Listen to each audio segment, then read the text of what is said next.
Start करते हैं। तो आज है 11 जून। 11 जून से फुटबॉल का वर्ल्ड कप स्टार्ट हो रहा है। इस बार 3 कंट्रीज इसको होस्ट कर रही हैं, मैक्सिको, कनाडा और यूएसए।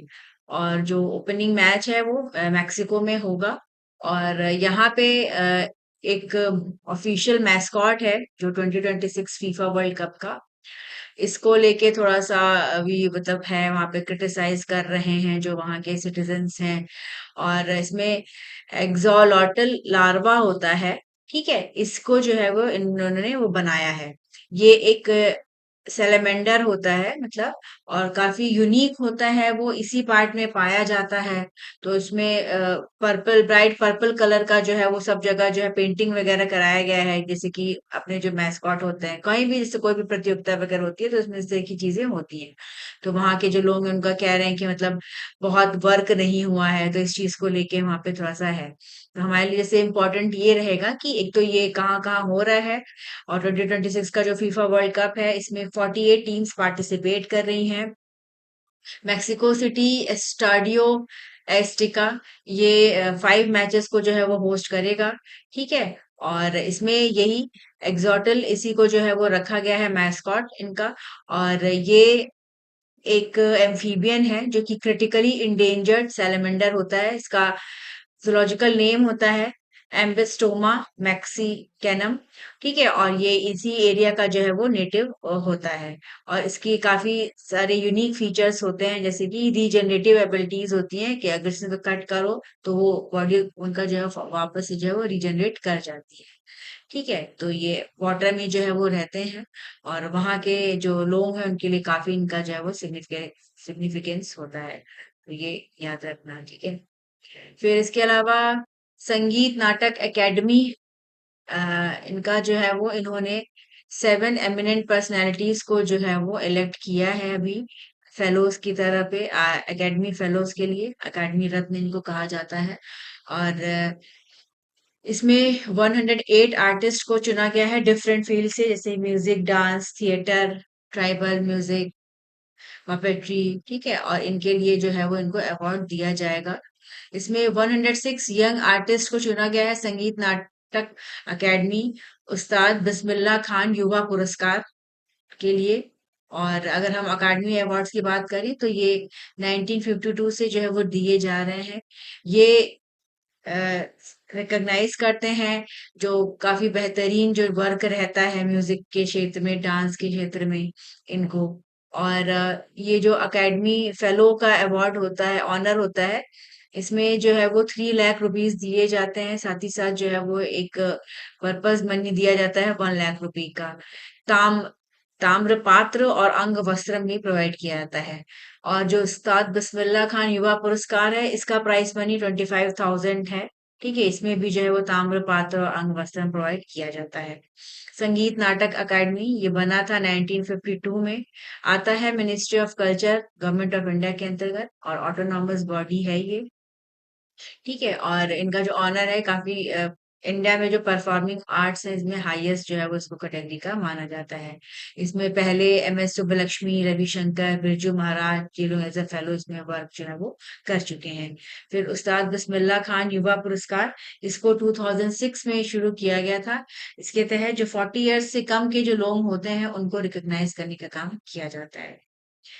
इसके अलावा अगर हम बात करें तो रिसा, ये कल इसका इनॉग्रेशन हुआ। और रिसा एक ब्रांड है, एक तरह से एक ब्रांड बनाया गया है जो ट्राइबल टेक्सटाइल है, जो ट्राइबल वर्क है, एम्ब्रॉयडरीज है, उसको और प्रमोट करने के लिए। और मिनिस्टर ऑफ ट्राइबल अफेयर्स इनका है tribal cooperative marketing development federation, इन्होंने जो है वो इसका कल इनॉग्रेशन किया। इसका पूरा एक कॉन्सेप्ट है कि जितने भी ट्रैवल प्रोडक्ट्स होते हैं उनके लिए एक ब्रांड आइडेंटिटी बनाना डिस्टिंक्ट, और साथ ही साथ पूरा मार्केट क्रिएट करना, ताकि जो ट्राइबल कलाकार हैं उनका जो है वो और डेवलपमेंट हो, फैसिलिटेट किया जा सके, डाइवर्सिफाई किया जा सके। साथ ही साथ इंडिया का जो ट्राइबल हेरिटेज है उसको ऑल ओवर वर्ल्ड उसको जो है वो उसको बढ़ावा दिया जा सके, ठीक है। और ये अगर कहें तो गवर्नमेंट का एक इनिशिएटिव भी है जिसके तहत जो डिफरेंट हमारा आर्ट कल्चर है, जो हेरिटेज है, उसको ज़्यादा से ज़्यादा प्रमोट करने का काम किया जा रहा है। और ये जो इनिशिएटिव है, इसको नेशनल डिज़ाइन सेंटर है, ये एक ऑटोनॉमस ऑर्गेनाइजेशन है, मिनिस्ट्री ऑफ टेक्सटाइल में आता है, इसके थ्रू जो है वो इसको किया जा रहा है। तो इस प्रोजेक्ट के थ्रू नया-नया डिज़ाइन डेवलप किया जाएगा, नए तरह के गारमेंट्स क्रिएट किए जाएंगे, जो ट्रेडिशनल वीवर्स हैं, आर्टिसंस हैं, उनके द्वारा। फिर उनको बेहतर फैसिलिटीज प्रोवाइड किए जाएंगे और उनको मार्केटिंग को अच्छा किया जाएगा, प्रमोशन किया जाएगा, इंटरनेशनल मार्केट में इसको बढ़ावा दिया जाएगा। तो इसी पे सब पे इसको फोकस किया गया है।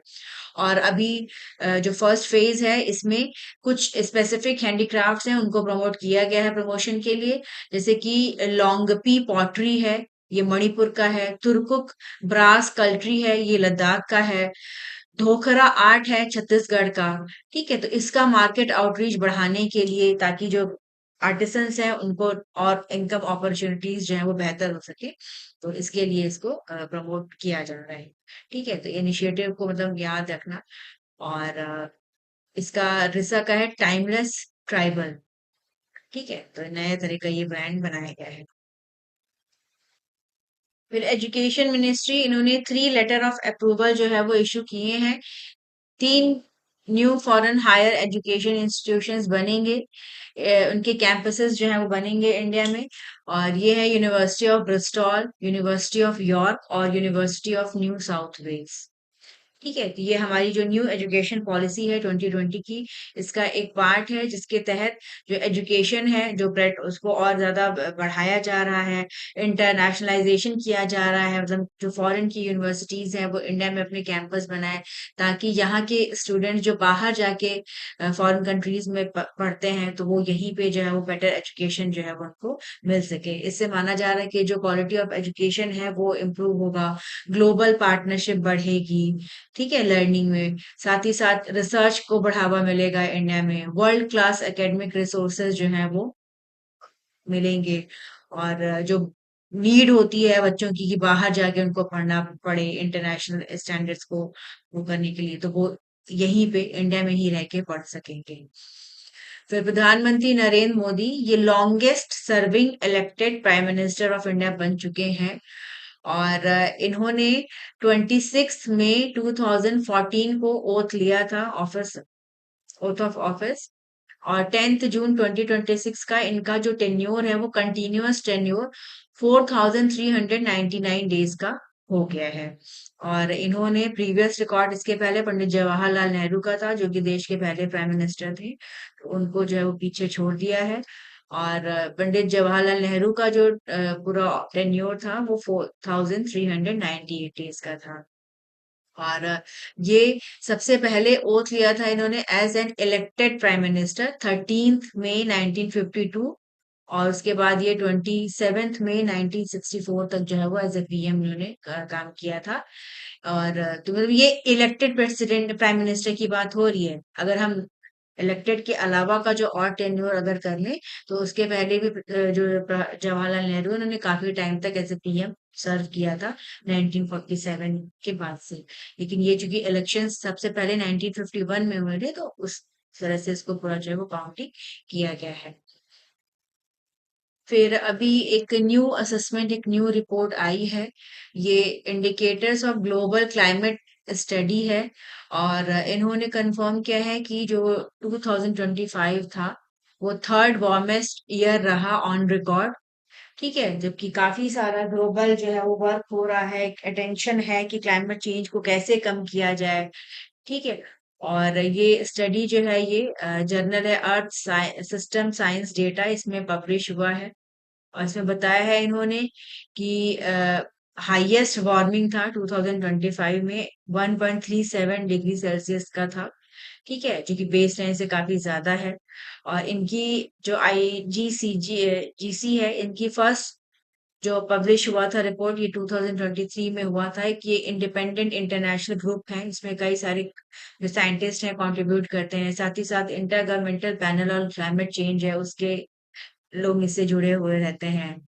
और इसके पहले अगर हम देखें तो वर्ल्ड मेट्रोलॉजिकल ऑर्गेनाइजेशन, इनका भी एक एस्टिमेट आया था, और इन्होंने कहा था कि 2025 जो है वो आफ्टर 2024 और 23 थर्ड वार्मेस्ट ईयर जो है वो रहा। काफ़ी जो है वो सीवियर जो है वो गर्मी जो है वो वहाँ पे रही है। और अभी जो डेटा रिलीज़ हुआ है, अभी बॉन है जर्मनी में, यहाँ पे जो है वो डिस्कशंस जो हैं वो चल रहे हैं। तो इसपे एक मतलब एक इम्पोर्टेंट टाइम है, इस पे इसको जो है वो रिलीज़ किया गया है। और अगर हम देखें तो यूएस जो है वो पेरिस एग्रीमेंट से उसने अपने आप को विथड्रॉ कर लिया था। काफ़ी सारे जो मतलब चेंजेस आए हैं, ग्लोबल जो क्लाइमेट है, उस पे वर्क करने की बात कही जा रही है। डेवलपिंग कंट्रीज़, डेवलप्ड कंट्रीज़ सबको जो है इसमें जो है वो मिल के काम करना होगा। और जैसे यूएस एक बड़ी इकॉनमी है, वही अपने आप को उसने बाहर कर लिया है। तो मतलब एक बार-बार रिमाइंड कराया जा रहा है कि जो ग्लोबल टेम्परेचर है वो बहुत तेज़ी से बढ़ रहा है और इसके और भी आगे अगर हम देखेंगे तो और आगे जो है वो चांसेस हैं कि बढ़ेगा टेम्परेचर और तो सर्वाइवल काफ़ी मुश्किल हो जाएगा और अगर लास्ट मंथ की जो डब्ल्यूएमओ की रिपोर्ट है उसकी बात कर अगर हम कहें तो कहा जा रहा है कि 2025 से 26 से 30 में जो है ये एक 1.5 का जो थ्रेशोल्ड है उसको भी तोड़ देगा और भी ज्यादा जो है वो एवरेज टेम्परेचर बढ़ने की पूरी उम्मीद है। इस बार चूंकि अल नीनो का ईयर प्रेडिक्ट किया जा रहा है, जो इक्वेटोरियल पैसिफिक ओशन है वो ऑलरेडी मतलब वार्म है, तो माना जा रहा है कि उसकी वजह से भी ये जो पूरा 26-27 रहेगा, इसमें भी काफ़ी जो है वो टेम्परेचर बढ़ेगा। तो इसको देख एक मतलब एक अलर्ट है ऑल ओवर द वर्ल्ड, मतलब काफ़ी सारे हम लोग काम कर रहे हैं बट उसके बाद भी अगर कहा जाए तो बहुत कोई सॉलिड वर्क नहीं हो पा रहा है। ग्लोबल वार्मिंग की अगर बात है कि जैसे कमिटमेंट हो रहा है कि इलेक्ट्रिसिटी जनरेट किया जाए, फॉसिल फ्यूल को कम किया जाए, काफी सारे वर्क हो रहे हैं कि कैसे जो है वो जो पॉल्यूटेड जो व्हीकल्स हैं जो कि पेट्रोल डीजल का यूज कर रही हैं उनको कम किया जाए। ठीक है, तो ग्लोबली कमिटमेंट किया जा रहा है बट अगर देखा जाए तो जितना रिडक्शन जो है वो इन सारी चीजों के थ्रू करना जा रहा है, लेकिन वॉर हो रही है। अगर हम देखें तो लगातार 23 से वॉर चल ही रहा है, तो इसका भी एक मेजर इम्पैक्ट पड़ रहा है और ग्लोबल जो टेम्परेचर है वो धीरे धीरे बढ़ रहा है और आगे आने वाले टाइम में ये काफी डेंजरस रहेगा, स्पेशली जो पुअर कंट्रीज हैं जिनके पास उतने पैसे नहीं है तो वहां पे और भी प्रॉब्लम होगी। तो ये एक तरह से एक वार्निंग है कि इस पे हमें काफी सीरियस होके वर्क करना होगा, सिर्फ बात से जो है वो इस पे काम नहीं चलेगा। फिर इकोनॉमिक एडवाइजरी काउंसिल है टू द प्राइम मिनिस्टर, इन्होंने रिकमेंड किया है कि कई सारे फैक्टर्स के बेसिस पे जो है वो डिलिमिटेशन होना चाहिए, जो नेक्स्ट डिलिमिटेशन की बात हो रही है लोकसभा कॉन्स्टिट्यूएंसीज की। और इन्होंने कहा है कि सिर्फ पॉपुलेशन डिस्ट्रीब्यूशन को इसी को जो है वो एक फैक्टर नहीं रखना चाहिए और इससे अगर हम आगे और भी सारी चीजों को रखेंगे तो जो एक इशू हो रहा है कि जो सदर्न स्टेट्स का जो एक वो है फियर है कि उनका सीट्स कम हो जाएगा तो वो चीजें जो है वो नहीं रहेंगी। तो ये वर्किंग पेपर है और इसमें इकोनॉमिक एडवाइजरी काउंसिल के मेंबर हैं शामिका रवि और मुदित कपूर, इन्होंने प्रपोज किया है एक नए तरीके का मॉडल जिसमें बताया गया है कि जो केरला है उसकी सीट्स 20 से 30 बढ़ जाएंगी, तमिलनाडु की 39 से 59 होंगी जो नए पैटर्न से अगर किया जाए सारे फैक्टर्स को लेके। उत्तर प्रदेश की सीट्स 80 से 120 होंगी। ठीक है, तो ये सारी चीजें जो है वो हैं। साथ ही साथ जो ये मॉडल है इसने सजेस्ट किया है कि जो छोटे छोटे स्मॉलर स्टेट्स हैं जो यूटीज हैं इनका जो सीट्स है इसको जस्ट डबल कर देना चाहिए। उन्होंने कहा है कि अगर इस मॉडल पे जो है वो डिलिमिटेशन होता है तो जो लोकसभा है इसका एक्सपेंशन होके 824 सीट्स जो है वो हो जाएंगी। और उनका कहना है कि अगर इस मॉडल के तहत देखा जाए तो जो सदर्न स्टेट्स हैं उनका जो एग्रीगेट शेयर है वो 23.6% रहेगा जो कि लगभग अनचेंज रहेगा करेंट से, जो कि 23.7% है। और जो 6 मोस्ट पॉपुलस नॉर्दर्न स्टेट्स हैं जैसे कि राजस्थान है, उत्तर प्रदेश है, मध्य प्रदेश, गुजरात, बिहार, महाराष्ट्र है, इनका एक थोड़ा सा डिक्लाइन होगा जो कि 45.6% से 45.2% हो जाएगा। और इसमें इन्होंने ये जो अभी की बात करें तो अभी का जो सीट प्रोपोर्शन है वो 1971 सेंसस के अकॉर्डिंग है। ठीक है, अब जो नया सेंसस होगा उसके बाद फिर डिलिमिटेशन जो है वो होगा। फिर इसके अलावा ये जो वर्किंग पेपर इन्होंने पूरा जो मॉडल बनाया इसमें काफी सारे फैक्टर्स को जो है वो इंक्लूड किया गया है। इसमें स्टैटिस्टिकल रिलेशनशिप भी देखा गया कि क्या वोटर टर्न आउट रहा, क्या साइज है कॉन्स्टिट्यूएंसी की, क्या उसमें जो है वो फीचर्स है, कंपोजिशन कैसा है, डाइवर्सिटी कैसी है, तो उन सब बेसिस पे इसको बनाया गया है। इसमें जो ये कमिटी है, इन्होंने रिकमेंड किया है कि जो इलेक्शन कमीशन है और जो मिनिस्टर ऑफ स्टैटिस्टिक्स है, तो जो नेक्स्ट डिलिमिटेशन है, उनको जो है वो पूरा फ्रेश तरीके से जो है रैशनलाइजेशन साइकिल को चलाना चाहिए और बेहतर तरीके से सेंसस के सारे जो है वो पैरामीटर्स को और वो करना चाहिए, ताकि जो नया पूरा डेटा आएगा उसके बेसिस पे नए सिरे से जब डिलिमिटेशन हो तो किसी भी स्टेट को कोई मेजर जो है वो लॉस ना हो सके। तो ये सारी चीजें जो है वो इसका काउंसिल के जो मीटिंग जो पेपर इन्होंने बनाया है ये है। तो ये मतलब एक नॉन कॉन्स्टिट्यूशनल बॉडी है, ये एक एडवाइस देने का काम करती है, तो अभी इन्होंने फिलहाल के लिए एडवाइस दिया अ, है गवर्नमेंट को। फिर वेस्ट एशिया की बात करें तो यहाँ पे जो टेंशन्स हैं वो काफी बढ़ गए हैं। ईरान ने रिटेलिएटरी मिलिट्री ऑपरेशन शुरू किए हैं जो अमेरिका के बेसेस हैं अक्रॉस वेस्ट एशिया। और इस्लामिक रेवोल्यूशनरी गार्ड कॉर्प्स इन्होंने यूएस का फिफ्थ फ्लीट है बहरीन में, अली अल सलेम एयरबेस है ये कुवैत में है, और इसके अलावा जॉर्डन में अजराक एयरबेस है। तो यहाँ पे लॉन्ग रेंज मिसाइल्स के थ्रू जो है वो अटैक किया। यूएस का इनका कहना है कि हमने जो अमेरिकन एग्रेशन हो रहा है उसके रिटेलिएशन में ये किया है। यूएस का ऑफिशियली कहना है कि इन अटैक्स की को इन्होंने जो सक्सेसफुली इंटरसेप्ट किया, तो कोई पर्सनल कैजुअलिटी नहीं हुई है या कोई बहुत सिग्निफिकेंट डैमेज जो है वो नहीं हुआ है। लेकिन टेंशन काफी जो है वो बढ़ गया है, पीस टॉक्स हो रही हैं कि मतलब कैसे जो है वो सॉर्ट आउट किया जाए। 100 डेज से ज्यादा जो है वो इस वॉर को भी हो चुके हैं। इसके अलावा लेबनान और इसराइल है, यहाँ पे भी जो है वो इन्होंने फिर से शुरू कर दिया है। अभी अ, 3 जून को जो है वो वॉशिंगटन एग्रीमेंट हुआ था और इसमें था कि जो है वो इसको रोका जाएगा, बट फिर से जो है वो सीज फायर ब्रोक हो चुका है और फिर से जो है लेबनान और इसराइल के बीच में जो क्लैशेस हैं वो काफी बढ़ गए हैं। और इजरायली फोर्सेस ने यहाँ पे सेंटर ऑफ सिडोन है, ये लार्जेस्ट सिटी है लेबनान का साउथ का, तो वहां पे अटैक किया है। और तो देखो आगे क्या हो मतलब होता है, क्योंकि मतलब वॉर का जो क्राइसिस है वो बढ़ गया है, तो दोनों सारी कंट्रीज जो है वो एक दूसरे पे फिर से ज्यादा अटैक कर रही है। मतलब सीज फायर भी लगा है, उसके बाद भी टाइम टू टाइम एस्केलेशन देखने को मिल रहा है। आगे आने वाले टाइम में सिचुएशन और टेंस हो सकती है। फिर इंडियन नेवी इन्होंने एक कॉन्ट्रैक्ट साइन किया है 449 करोड़ वर्थ का, और इसके through 20 enhance capability global navigation satellite system jammers, इसको इंडियन आर्मी के लिए जो है प्रोक्योर किया जाएगा। और इसमें इसको इस तरह से लिया जाएगा कि जो इसका इंडिजिनस कंटेंट है वो 75% रहे। और ये जो है वो बाय कैटेगरी मतलब Indian indigenously design develop and manufacturing category में जो है वो एमओयू को साइन किया गया। और माना जा रहा है कि इससे जैसे कि अगर कोई बहुत मल्टी थ्रेट एनवायरनमेंट है तो उसमें जो इंडियन नेवी शिप्स हैं वो प्रॉपर तरीके से ऑपरेशन कर पाएंगी, उनका जो सेफ्टी है वो और बढ़ेगा। ये काफी मतलब मॉडर्न किया जा रहा है, जो हमारे इंडियन आर्मी है जो नेवी है इसको, जिसकी जो वॉरफेयर कैपेबिलिटीज है उनको बढ़ावा अच्छा और बेहतर करने के लिए जो है वो काम किया जा रहा है।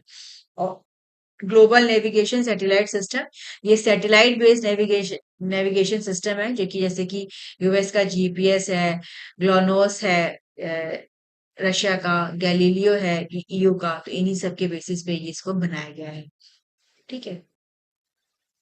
फिर अभी नासा ने अनाउंस किया है आर्टेमिस 3 मिशन के लिए इनका जो क्रू रहेगा। और ये आर्टेमिस 3 मिशन, इसके थ्रू एक स्पेसक्राफ्ट डॉकिंग डेमोन्स्ट्रेशन रहेगा, नेक्स्ट ईयर जो है ये होगा। और 4 जो है वो लोग इसमें जाएंगे, इसमें 3 जो है वो एस्ट्रोनॉट्स यूएस के हैं, एंड्री डगलस, फ्रैंक रूबियो और रैंडी ब्रेसनिक। इसके अलावा इटालियन एस्ट्रोनॉट ल्यूका पामिटानो, ये जो है वो यूरोपियन स्पेस एजेंसी की तरफ से जो है वो जाएंगे। और ये जो मिशन है ये टेस्ट करेगा लूनर लैंडर को, जो कि एलॉन मस्क का स्पेस एक्स और जेफ बेजोस का ब्लू ओरिजिन जो है वो पहली बार जो है वो इन्हीं को जो है वो टेस्ट करेगा। तो देखा जाएगा कि मतलब क्या कैसे जो है वो वहां पे लैंडिंग की जा सकती है ये। तो इसके लिए इन्होंने अनाउंस कर दिया कि ये एस्ट्रोनॉट जो है वो जाएंगे। ये काफी एक क्रिटिकल स्टेप रहेगा, ये मिशन काफी क्रिटिकल रहेगा, क्योंकि एक ये सोच है कि ह्यूमंस को जो है वो लूनर सरफेस पे जो है वो स्टैब्लिश किया जाए, ह्यूमन कॉलोनीज बनाई जाए आर्टेमिस प्रोग्राम के तहत। तो उस पे ये पूरा जो है वो नेक्स्ट जो इनका फोकस रहेगा।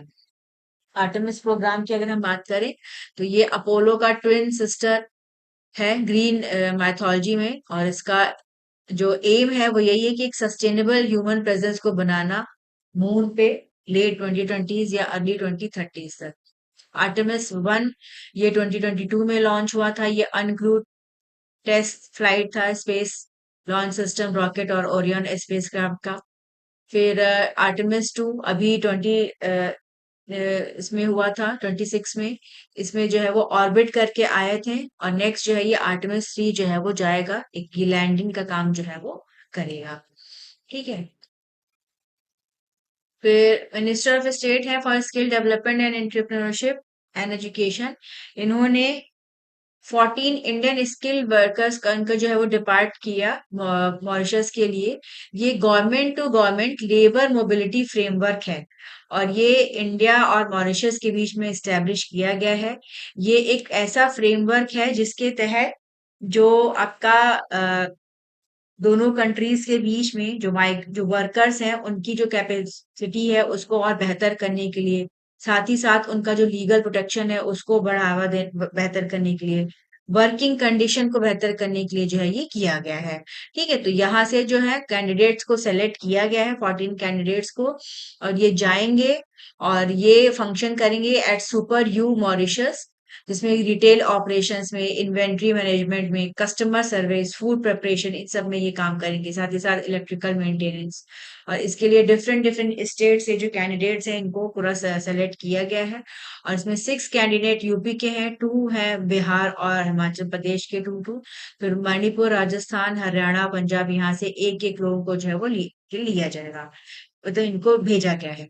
तो ये एक जो ग्लोबल डिमांड है कि इंडिया में जो टैलेंट है, स्किल है, लेबर, इनको और बढ़ावा दिया जाए उसको, और ताकि जो है ये यूथ जो है वो बाहर इंटरनेशनल लेबर मार्केट में भी बेहतर तरीके से काम कर सके। जैसे ये government to government labour mobility framework है, ये किस कंट्री के साथ है तो इसको पूछा जा सकता है। ठीक है, ये बायलेटरल एग्रीमेंट है दोनों कंट्रीज के बीच में। ये फैसिलिटेट करेगा, रिक्रूट करेगा और डिप्लॉय करेगा जो इंडिया के जो स्किल वर्कर्स हैं उनको मॉरिशस। ये है। फिर मेटा एआई है।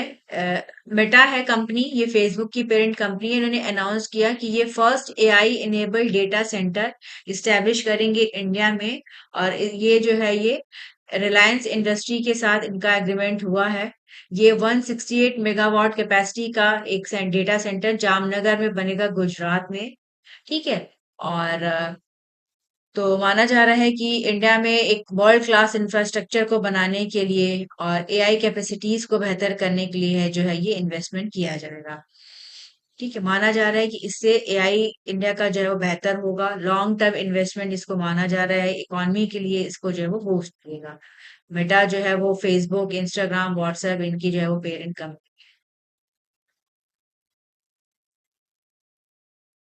फिर अभी इंडिया का जो रेमिटेंसेस है, जो बाहर से जो मनी आती है उसमें काफी जो है वो जो अभी जनवरी टू मार्च क्वार्टर रहा है उसमें काफी इनफ्लो हुआ है, और कैपिटल आउटफ्लो हुआ है, और जो नेट एफडीआई है उसमें भी जो है वो कमी आई है। लेकिन जो हमारा बैलेंस ऑफ पेमेंट है वो अभी इस पूरे क्वार्टर में सही रहा है, बेहतर रहा है।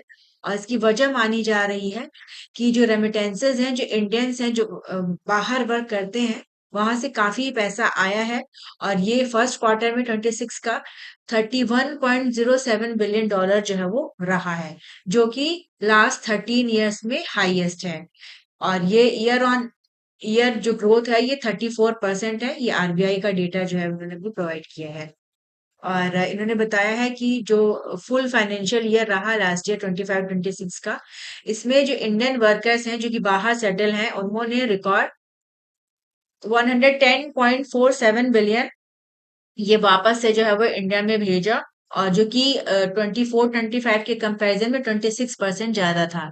फिर इस साल अभी ये और बढ़ गया है। तो जो इकोनॉमिस्ट हैं इनका कहना है कि जो वेस्ट एशिया क्राइसिस है इसकी वजह से एक ये प्रिकॉशनरी जो है वो राइज हुआ है कि ये लोग बाहर से जो पैसा है उसको भेज रहे हैं। साथ ही साथ रुपी का डिक्लाइन हुआ है, तो इसकी वजह से जो फॉरेन करेंसी है वो महंगी है, तो उनमें इंसेंटिव्स भी उनको जो है वो ज्यादा मिल रहे हैं। इंडिया को चूंकि फॉरेन करेंसी मिल रही है, तो इसकी वजह से इंडिया के लिए भी ये थोड़ा सा बेनिफिट है, तो ये है। और इसमें अगर देखा जाए तो जो ब्रॉड कैटेगरी है वो प्राइवेट ट्रांसफर है, जिसमें कि जो वर्कर्स हैं जो बाहर काम करते हैं वो अपने घर पे जो है वो पैसा भेजते हैं। नेट ट्रांसफर जो है वो इंक्रीज हुआ है 16% का। और इसमें जो शेयर ऑफ गल्फ कंट्रीज हैं वो माना जा रहा है उसमें कमी आया है, उसमें डिक्लाइन हुआ है। लेकिन जो डेवलप्ड कंट्रीज हैं जैसे यूएस है, यूके है, तो यहाँ पे जो है वो इन कंट्रीज से जो परसेंटेज है वो काफी बढ़ा है। ठीक है। और तब ये जो है वो डेटा है कि मतलब इंक्रीज जो है वो हुआ है। इसके अलावा इसमें बताया गया है कि जो एफडीआई इनफ्लो है 2025-26 में ये 94.53 बिलियन जो है वो रहा। और नेट एफडीआई जो है वो 7.65 बिलियन रहा, क्योंकि जो फॉरेन इन्वेस्टर्स हैं उन्होंने काफी जो है वो अपना विड्रॉ भी किया है जो है। और इसमें कहा गया है कि गवर्नमेंट जैसे अभी जो है नई जो आरबीआई की पॉलिसी आई है उसमें काफी जो है वो ऐसे स्टेप्स लिए गए हैं कि जो एफआईआई हैं जो एफडीआई हैं उनसे जो टैक्सेस उनको रिमूव किया गया है, स्वैप स्कीम लाई गई है ताकि इन्वेस्टमेंट ज्यादा से ज्यादा बढ़े। तो देखना होगा कि आगे फिर क्या है होता है चीजें। और अगर हम बैलेंस ऑफ पेमेंट की बात करें तो माना जा रहा है कि रफली न्यूट्रल रहेगा ये जो करंट ईयर है 26-27 का। और जो डॉलर के मुकाबले जो रुपी की वैल्यू है ये 94 to 96 पर डॉलर रहने की उम्मीद है। और इंडिया की अगर हम बात करें तो ये इंडिया जो है वर्ल्ड का लार्जेस्ट रेसिपिएंट है ऑफ रेमिटेंसेस। ठीक है। और इसमें कंटिन्यूअसली जो है वो काफी बड़ा है, मतलब हमारे यहाँ के लोग बाहर की कंट्रीज में जाके वर्क करते हैं और वहां से पैसे जो है वो वापस जो है वो भेजते हैं, तो ये है सारी चीजें। उसका कहीं ना कहीं इंडिया को बेनिफिट भी होता है। फिर भी इंडियन गवर्नमेंट ने प्रपोज किया है कि ये 74 एडिशनल लैंड पोर्ट्स जो हैं बनाएंगे, इनका कंस्ट्रक्शन होगा इंटरनेशनल बॉर्डर पे आने वाले सालों में। Land port authority of India है, इन्होंने ये अनाउंस किया। कहा जा रहा है कि 3 लैंड पोर्ट्स जो है वो चाइना बॉर्डर पे बनेंगे, 6 पाकिस्तान बॉर्डर पे बनेंगे। माना जा रहा है इससे जो ट्रेड है ये बेहतर होगा और जो मूवमेंट है नेबरिंग कंट्रीज को वो बेहतर होगा। और अगर हम बात करें कौन कौन सी लोकेशन पे, तो चाइना बॉर्डर पे नामगिया है हिमाचल प्रदेश, गुंजी है उत्तराखंड और नाथुला है सिक्किम। यहाँ पे ये लैंड पोर्ट जो है वो प्रपोज किए गए हैं। इसके अलावा अभी अगर देखा जाए करेंटली तो इंडिया के कोई भी ऑपरेशनल लैंड पोर्ट नहीं है चाइना बॉर्डर पे। 3 पॉइंट्स हैं लिपुलेक पास, जैसे कई बार पूछा जा चुका है इन पासेस के बारे में, अक्सर ये ज्योग्राफी में क्वेश्चन आते हैं। लिपुलेख पास है ये उत्तराखंड में है, शिप्कीला पास है हिमाचल प्रदेश में, नाथुला पास है ये सिक्किम में है। तो ये इनको इस तरह से डिजाइन किया गया है कि यहाँ से जो है वो ट्रेड वगैरह जो है वो होता है।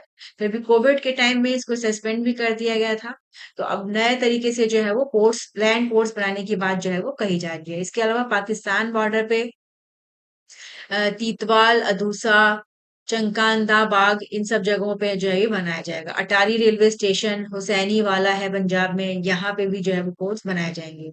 अभी की बात करें करेंटली तो पंजाब में अटारी पे एक ऑपरेशनल लैंड पोर्ट है। और 2 फैसिलिटेशन सेंटर्स हैं।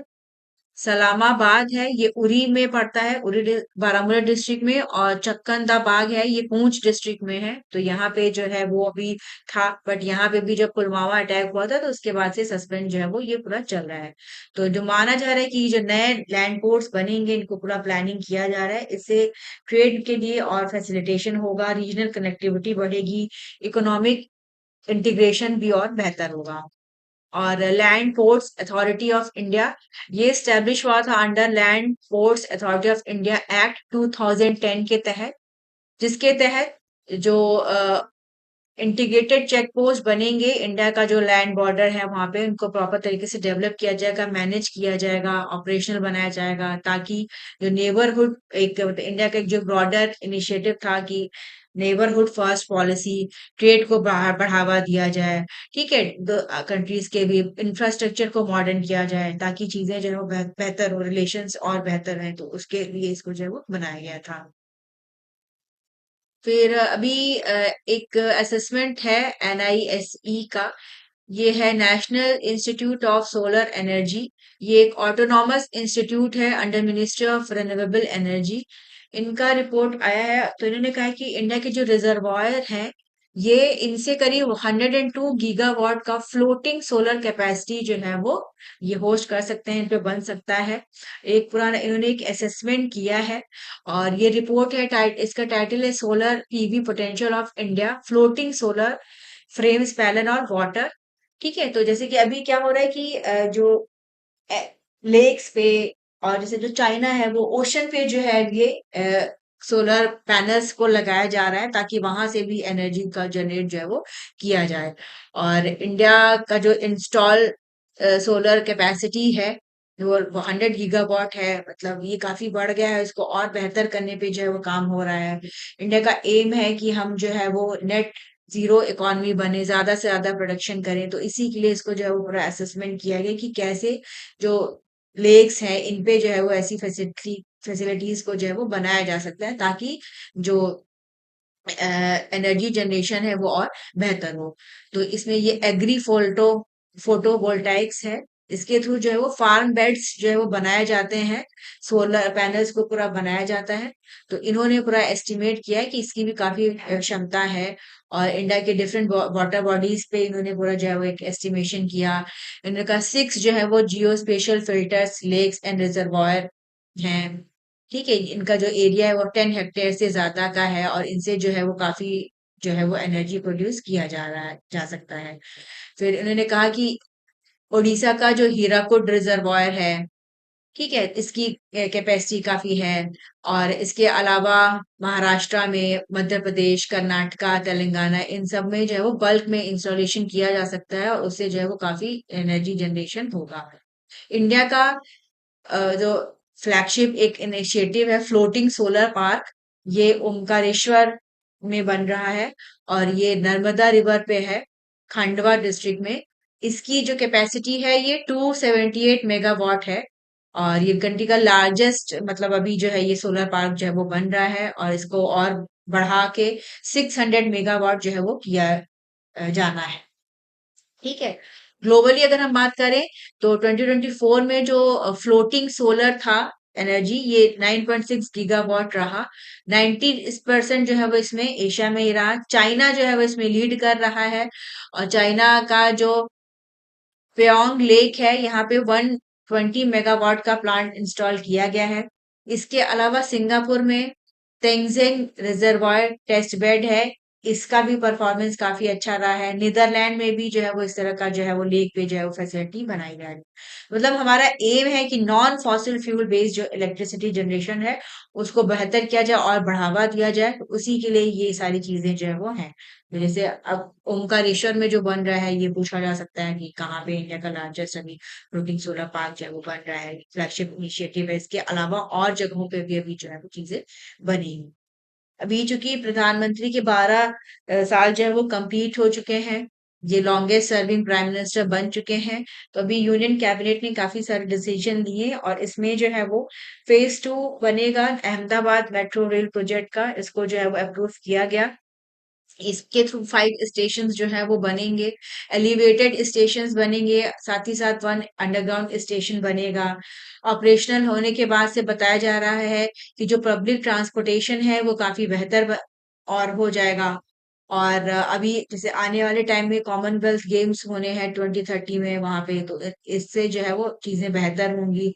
और इसके अलावा वर्ल्ड पुलिस गेम 2029 ये भी रहेगा। तो ये पूरा जो कॉरिडोर बनेगा, जो मेट्रोस बनेंगे, तो इससे जो है वो मास रैपिड ट्रांजिट सिस्टम जो है वो बेहतर होगा, और मोबिलिटी जो है वो और इजी होगी। ठीक है, तो जो गेम्स हैं दोनों, उनका क्या टाइम है और ये नया कहाँ बन रहा है, ये है। इसके अलावा जो कैबिनेट कमेटी है, इन्होंने अप्रूव किया है कि इंडिया का पहला general pool residential accommodation campus, ये आंध्र प्रदेश के अमरावती में बनेगा। और ये फर्स्ट GPRA प्रोजेक्ट है अमरावती में, साथ ही साथ आंध्र प्रदेश में। इसके through adequate residential accommodation provide किया जाएगा जो भी सेंट्रल गवर्नमेंट के एम्प्लॉइज हैं उनको। माना जा रहा है कि ये कैंपस जो है वो 17 एकड़ में रहेगा। इसमें 11 रेजिडेंशियल टावर बनेंगे और इसमें जो है वो टाइप 2 से लेके टाइप 6 कैटेगरी तक के जो है वो एरिया जो है वो बनेंगे। और इनको जो है वो ग्लोबल ग्रीन स्टैंडर्ड्स के बेसिस पे मतलब बनाया जाएगा कि ये इन्वायरमेंट फ्रेंडली फ्रेंडली रहे, सस्टेनेबल तरीके से इसकी पूरी जो है वो प्लानिंग किया जाएगा। ये जो पूरा कैंपस बनेगा, इसको गृह 4 स्टार रेटिंग जो है वो मतलब कहा गया है कि मिनिमम इसको अचीव करना होगा, कंप्लायंस करना होगा, ठीक है, कि ताकि बेहतर तरीके से जो है वो चीजें और हो सके। तो ये इसके लिए भी जो है वो कैबिनेट ने अप्रूवल दे दिया है। फिर इंडिया ने भी एक वेसल है सेटिबेलो। ये कमर्शियल वेसल है और इस पे जो है वो अटैक किया गया था। ये कोस्ट ऑफ ओमान पे था। तो वहां पे इंडिया के क्रू मेंबर्स थे 24। तो इसको इंडिया ने काफी जो है वो कंडेम किया है, एक स्टेटमेंट जारी किया है और इन्होंने कहा है कि इसको इनको रेस्क्यू कराया जा रहा है। 3 इंडियन जो है वो ऑफिशियली मिसिंग है। इंडियन एम्बेसी पूरा इसको देख रही है कि क्या, क्योंकि हमें पता है कि अभी काफी क्राइसिस है और अटैक जो है वो फर्दर बढ़ गए हैं, एस्केलेट हो चुके हैं, तो जिसकी वजह से प्रॉब्लम जो है वो हो रही है। तो इस वेसल पे अभी अटैक हुआ। ट्रंप ने थ्रेटन किया है, उन्होंने कहा है कि ईरान पे बहुत हार्ड अटैक किए जाएंगे अगर पीस डील फाइनलाइज नहीं हुई है। और इन्होंने कहा है कि अभी ईरान ने जो है वो यूएस का अपाचे हेलीकॉप्टर इसको जो है वो कि इस पे अटैक किया था, ठीक है, तो उसकी वजह से वो डूब गया था। तो इसी के बाद फिर यूएस ने अटैक किया, फिर ईरान ने उनके और बेसिस पे अटैक किए, काफी सारे वेसल्स पे अटैक किए। तो टेंशन्स काफी बढ़ गए हैं। तो अभी देखना होगा कि फिर क्या चीजें जो है वो होती हैं, ठीक है। फिर अभी 114 इंटरनेशनल लेबर कॉन्फ्रेंस ये जेनेवा स्विट्जरलैंड में हो रहा है। ये एनुअल कॉन्फ्रेंस है, हाईएस्ट डिसीजन मेकिंग बॉडी है आईएलओ का। और इसमें डिफरेंट गवर्नमेंट एम्प्लॉयर्स जो हैं ये वर्क करते हैं। आईएलओ में इंटरनेशनल लेबर ऑर्गेनाइजेशन, इसमें जो है ये 187 मेंबर स्टेट्स हैं। और इसमें जो है वो डिस्कशन होता है कि कैसे जो है इंटरनेशनल लेबर स्टैंडर्ड्स को अडॉप्ट किया जाए, कैसे पॉलिसीज रहे कि जो ग्लोबल लेबर से रिलेटेड जो सोशल इश्यूज हैं उनको जो है वो टैकल किया जा सके। तो ये भी जेनेवा में चल रहा है। फिर अभी एंथ्रोपिक है। इनका थोड़ा सा इन्होंने एक अपना नया लॉन्च किया है एआई, एडवांस मतलब एआई सिस्टम। और ये है क्लॉड फेबल 5। तो इसको लेके थोड़ा सा एक विवाद हो गया है। अभी 2 महीने पहले 2026 में इन्होंने पब्लिकली वार्न किया था कि जो मोस्ट एडवांस्ड एआई सिस्टम्स हैं जैसे कि क्लॉड माइथॉस प्रीव्यू है, ये काफी रिस्की है, इनको जनरेट मतलब रिलीज अभी नहीं किया जा सकता है। इनका कहना था कि इससे जो है वो सॉफ्टवेयर जो है वो वल्नरेबल हो जाएंगे, थ्रेट रहेगा, ठीक है, साइबर अटैक का खतरा रहेगा अगर इसको वाइडली जो है वो डिप्लॉय किया गया। तो इन्होंने कहा था कि इसको रिस्ट्रिक्शन रहना चाहिए। और इन्होंने इनको इनका एक प्रोजेक्ट है, प्रोजेक्ट ग्लासविंग प्रोग्राम। तो इसमें कहा था कि सिर्फ जो गवर्नमेंट एस्टेब्लिशमेंट्स हैं, जो सिक्योरिटी फर्म्स हैं, वहां पे इनको जो है वो करना चाहिए। बट अभी फिर मेजर शिफ्ट देखने को मिला और अभी इन्होंने लॉन्च किया है अपना ये नया क्लाउड फेबल 5 पब्लिकली। ये एक अवेलेबल मॉडल रहेगा जो कि सेम इंफ्रास्ट्रक्चर बेस पे बना है, जो कि जिसपे जो है माइथॉस क्लास आर्किटेक्चर बना था। तो कहीं ना कहीं इसको लोग क्रिटिसाइज करें कि अभी 2 ही महीने पहले आपने कहा था कि ये काफी डेंजरस है पब्लिक के लिए, तो मतलब क्या इसको अभी फिर लॉन्च कर दिया जून में। तो क्या चीजें हैं, कितना एआई का यूज जो है वो सही है, किस तरह से इसको अडॉप्ट किया जा सकता है, क्या इसके जो है वो आगे चल के जो है वो इम्प्लीकेशंस देखने को मिल सकते हैं। तो इस पे एक बहस जो है वो हो रही है। जैसे कि माइथॉस क्या है या क्लॉड ये क्या है, ये पता होना चाहिए कि किसका है। एंथ्रोपिक एक कंपनी है, 2021 में बनी है, ओपन एआई एम्प्लॉयज इन्होंने बनाया था। और काफी सारे इसके मॉडल्स हैं, एआई मॉडल्स हैं जो पूरा इन पे वर्क करता है, ठीक है। तो ये टाइम टू टाइम इन्होंने जैसे कि ह्यूमन आर्टिफिशियल इंटेलिजेंस पे ही मेन दिन का सारा वर्क अभी इन्होंने कहा था। तो इसको लेके फिर विवाद है कि अभी इन्होंने फिर से रिलीज कर दिया है, तो इसके फर्दर क्या इम्प्लीकेशंस हो सकते हैं, एआई टूल्स कितने बेहतर तरीके से काम करते हैं, क्या सारी चीजें हैं जी। फिर फिर एक आर्टिकल था, इसमें बता कि कैसे जो है वो जीन्स में म्यूटेशंस होता है, इसकी वजह से क्या क्या डिसीज जो है, क्या क्या रिस्क हो सकते हैं। जीन की बात करें तो ये जीन जो है वो सेगमेंट होते हैं डीएनए के, और ये एक ब्लूप्रिंट होते हैं कि कैसे पूरा बॉडी जो है वो पूरा बनेगी, क्या क्या जो है वो ट्रेड्स रहेंगे, क्या आई कलर होगा, क्या ब्लड टाइप रहेगा, क्या क्या फीचर्स जो है वो रहेंगे। काफी ये एक्यूरेट प्रोसेस होती है, बट इसमें एरर्स होते हैं, और इन एरर्स की वजह से काफी सारी प्रॉब्लम जो है वो हो हो जाती हैं। तो अभी न्यू जो है वो रिसर्चेस हुई हैं, और इसमें ओबिसिटी पे एक्चुअली रिसर्च किया गया, तो इसमें कहा गया अ, कि जैसे कि हाई इंटेंसिटी जो एक्सरसाइज है, इससे जो जीन एक्सप्रेशन है ये रिड्यूस होता है, और इससे जो रिस्क होता है ओबेसिटी डेवलपमेंट का, उसमें जो है वो कमी आती है। तो मतलब कि जेनेटिक वो नहीं है, gene are not responsible for obesity, और अगर जो है वो प्रॉपर वर्कआउट होता है तो इससे जो है वो इफेक्ट पड़ता है। और काफी सारी इसमें स्टडी हुए हैं। इसके पहले अगर देखा जाए तो और भी सारी स्टडीज हुई हैं, जैसे कि जो हार्ट डिजीजेस होती हैं, कोलेस्ट्रॉल डिजीजेस, तो इसपे भी काफी वर्क हुआ है कि क्या जो है वो जीन म्यूटेशन की वजह से इन पे फर्क मतलब होता है, इम्पैक्ट कितना पड़ता है। अब जैसे कि इसमें बताया गया है कि जब म्यूटेशन होता है कोडिंग रीजन में, जैसे एक डिजीज पे स्टडी किया गया, हंटिंगटन डिजीज होती है, कि एचटीटी जीन होता है, इसके स्मॉल अगर उसमें जो है वो प्रॉब्लम होती है, तो उसकी वजह से जो है वो प्रॉब्लम जो है वो होती है। तो मतलब ये अभी नए तरह से रिसर्च हुई है, तो ओबेसिटी के बारे में इन्होंने कहा कि ये सारी चीजें हैं। मतलब एज सच कोई फैट जीन इनका कहना है कि नहीं है, या लेजी जीन या हंगर जीन जिसकी वजह से इम्पैक्ट पड़ता हो। और टाइम टू टाइम म्यूटेशंस होते हैं जिनके लिए जो हमारे जीन्स हैं वो प्रोन होते हैं, होते रहते हैं ये, और उनकी वजह से भी काफी इम्पैक्ट जो है वो पड़ता है। तो अभी और भी काफी सारे रिसर्च जो है वो चल रहे हैं। ह्यूमन जीनोम प्रोजेक्ट पूरा हमारा कंप्लीट हुआ, जिसके तहत हमें पूरा पता चल गया कि पूरी मैपिंग हुई, जितना भी ह्यूमन जीनोम है, जितनी प्रोटीन्स है उनसे कितना कोडिंग होती है, उनके बारे में पता चला चला। तो इस पे और भी फर्दर स्टडीज है ताकि हो रही है, ताकि पता लग सके कि क्या क्या इनका इम्पैक्ट जो है वो होता है। फिर इसके अलावा बेंगलुरु की सृष्टि किरण है, ये 13 इयर्स की है। ये वर्ल्ड नंबर 1 रैंकिंग इन्होंने अंडर 13 टेनिस कैटेगरी में अचीव किया है, तो ये इनके लिए काफी एक इंटरनेशनल रिकॉग्निशन है। ठीक है। तो सृष्टि किरण ये बैडमिंटन प्लेयर है, टेनिस की प्लेयर है, तो इनका नाम बस याद रखना, जूनियर अभी जो है वो खेलती है ये। तो यही था आज का सारा। तो आप चैनल पे हमसे ज्यादा से ज्यादा जुड़िए, चैनल को लाइक करिए, सब्सक्राइब करिए।